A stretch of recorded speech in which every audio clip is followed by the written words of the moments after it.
जय श्री गणेशाय नमो नमः।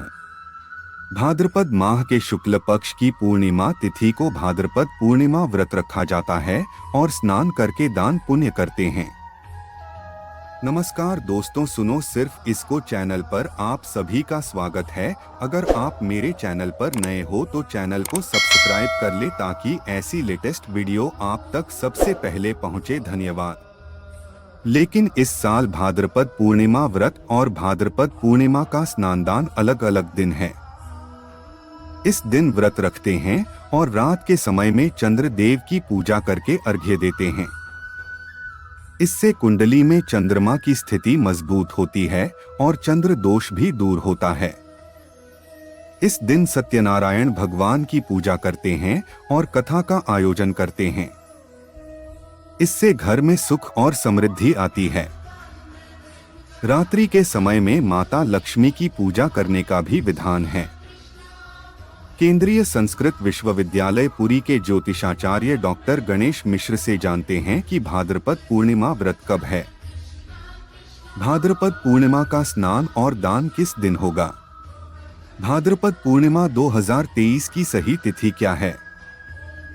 वैदिक पंचांग के अनुसार भाद्रपद पूर्णिमा की तिथि 28 सितंबर दिन गुरुवार को शाम 06:49 पर प्रारंभ हो रही है और यह तिथि 29 सितंबर दिन शनिवार को दोपहर 03:26 तक मान्य होगी।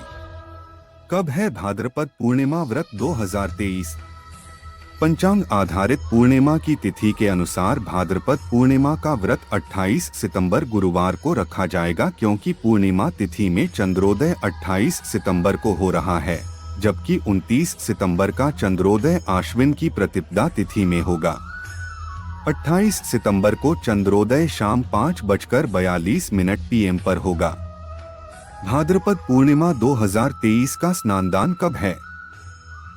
भाद्रपद पूर्णिमा का स्नान और दान 29 सितंबर शुक्रवार को किया जाएगा, क्योंकि स्नान और दान के लिए उद्यातिथि की मान्यता है। उद्यातिथि के अनुसार भाद्रपद पूर्णिमा 29 सितंबर की है। इस दिन चंद्रोदय शाम 6:16 PM पर होगा। रवि योग में है भाद्रपद पूर्णिमा व्रत भद्रा शाम से।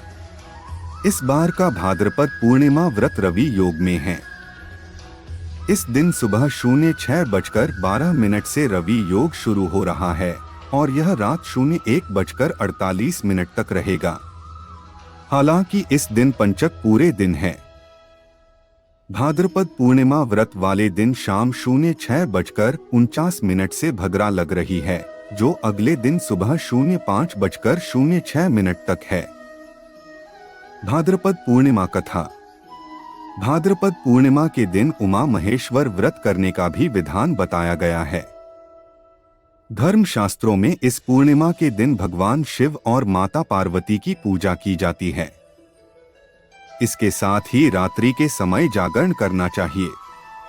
नारद पुराण और मत्स्य पुराण में इस व्रत के बारे में भी बताया गया है। इस व्रत को करने से मांगलिक सुख मिलते हैं, दाम्पत्य सुख प्राप्त होता है। उमा महेश्वर व्रत के साथ ही कथा भी सुननी चाहिए। इस कथा को सुनने से व्रत का संपूर्ण फल मिलता है। कथा इस प्रकार है। ऋषि दुर्वासा जी एक बार भगवान शिव शंकर जी के दर्शन करने उनसे मिलने कैलाश जाते हैं। कैलाश पर भगवान शिव और माता पार्वती के दर्शन कर वह अत्यंत प्रसन्न होते हैं। भगवान शिव ऋषि दुर्वासा को एक पुष्प माला भेंट करते हैं, जिसे दुर्वासा प्रेम से स्वीकार कर लेते हैं। भगवान से भेंट कर लेने के पश्चात दुर्वासा वहां से आगे निकल पड़ते हैं।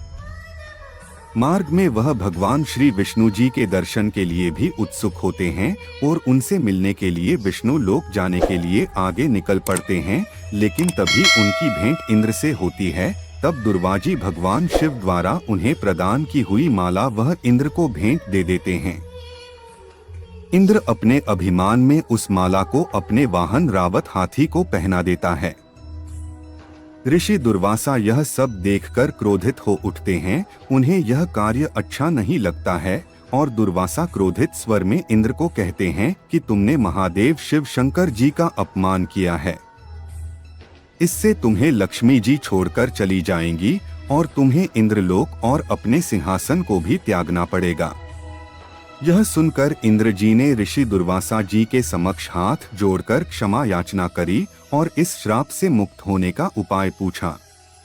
इंद्र की विनय सुनकर दुर्वासा जी कुछ शांत हुए और क्रोध शांत होने पर ऋषि दुर्वासा जी ने इंद्र को बताया कि उसे उमा महेश्वर व्रत करना चाहिए, तभी वह अपने स्थान को पुनः प्राप्त हो पाएगा। तब इंद्र ने इस व्रत को किया।